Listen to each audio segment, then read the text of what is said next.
সবার সাথে মিশতো। বিশেষ করে ক্যাম্পাসে যখন আমরা গণরুম গেস্ট রুমের বিরুদ্ধে আমরা লড়াই সংগ্রাম করেছি, তখন সে আমাদের কর্মসূচিগুলোতে সম্পৃক্ত হতো। অর্থাৎ গণতান্ত্রিক যে কোনো আন্দোলনে আমরা সবসময় তাকে পাশে পেয়েছি।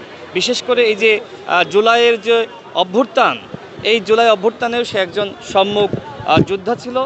সে গতকাল যেভাবে নির্মম কাণ্ডের শিকার হয়েছে, আমরা এর দ্রুত সময়ের মধ্যে তদন্ত এবং বিচার দাবি করছি। একই সাথে এই ঘটনার সাথে যারা সম্পৃক্ত, অবশ্যই তাদেরকে অনতিবিলম্বে গ্রেপ্তার করতে হবে। আমরা শুনেছি যে 3 জনকে গ্রেপ্তার করা হয়েছে। আসলে কি কারণে আমাদের এই সহযোদ্ধা জুলাই যোদ্ধা তাকে আসলে হত্যা করা হলো, আমরা মনে করি সেই ঘটনা তদন্ত করার জন্য বিশ্ববিদ্যালয় প্রশাসনকে যেমনিভাবে তদন্ত করতে হবে, ঠিক একইভাবে প্রশাসনকেও তদন্ত করতে হবে। তবে এটি অত্যন্ত দুঃখজনক যে আমাদের একজন সহযোদ্ধা তিনি আসলে আমাদের থেকে তিনি অকালে হারিয়ে গেছেন। কি কারণে এই ঘটনা ঘটলো এবং বিশ্ববিদ্যালয়ের শিক্ষার্থীদেরকে আসলে আরও বেশি নিরাপত্তা প্রদান করা দরকার। বিশেষ করে আমরা জানি যে এই বিশ্ববিদ্যালয়ে, আমি বহিরাগত বলতে চাই না, যেহেতু এই বিশ্ববিদ্যালয়ে গণতান্ত্রিক আন্দোলন সংগ্রামের ক্ষেত্রে এই বিশ্ববিদ্যালয় সবসময় একটি গুরুত্বপূর্ণ ভূমিকা রেখে থাকে। তবে বিশ্ববিদ্যালয়ের শিক্ষার্থীদের সার্বিক নিরাপত্তা প্রদানের জন্য বিশ্ববিদ্যালয় প্রশাসনকে বলবো, ক্যাম্পাসে যাতে মাদকাসক্তরা তারা কোনোভাবেই ঢুকতে না পারে। এবং বিশেষ করে নানানজন আমরা দেখি নানান কারণে বিভিন্ন সময় তারা কিন্তু আসলে বিশ্ববিদ্যালয়ে ঢোকে। আমরা যখন ঢাকা বিশ্ববিদ্যালয়ে পড়াশোনা করেছি তখন আমরা দেখেছি যে হলগুলোতে আমরা হাসিনার পতন দেখেছি, কিন্তু হাসিনার পতনের পরে যে ধরনের একটি গণতান্ত্রিক ক্যাম্পাস ব্যবস্থা তৈরি করা দরকার ছিল, সেই পরিবর্তনটা আমরা এখনো পর্যন্ত লক্ষ্য করছি না। শিক্ষার্থীদের পক্ষ থেকে প্রায়ই দেখি তারা বিভিন্ন ধরনের সংকট সমস্যা নিয়ে কথা বলে।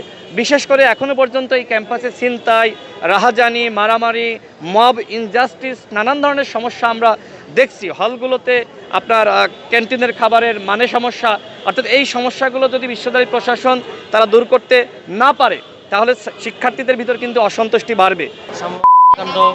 এটা আমাদের জন্য একটা অ্যালার্মিং জায়গা বটে যে বিশ্ববিদ্যালয়ের এরিয়া সংলগ্ন সোহরাওয়ার্দী উদ্যান এলাকায় গতকালকে যে একটা দুর্বৃত্ত কর্তৃক হোক ঘটনার মানে এভাবে ছুরির আঘাতে নিহত হওয়া, এইটা আজকে সাম্য নিহত হয়েছে, আরেকদিন আমাদের আরেকজন শিক্ষার্থী নিহত হতে পারে। এটা আশঙ্কার মানে খুবই একটা ক্রিটিক্যাল, এবং এটা আমাদের সবাইকে ভীত করে আর কি, যে কে কখন ভিকটিম হয়। ঢাকা বিশ্ববিদ্যালয় প্রশাসন এর আগে সোহরাওয়ার্দী উদ্যানকে নিরাপদ করা এবং ক্যাম্পাসকে নিরাপদ করা বারবার চেষ্টা করলেও বিশ্ববিদ্যালয় প্রশাসন এই জায়গায় ব্যর্থতা পরিচয় দিয়েছে।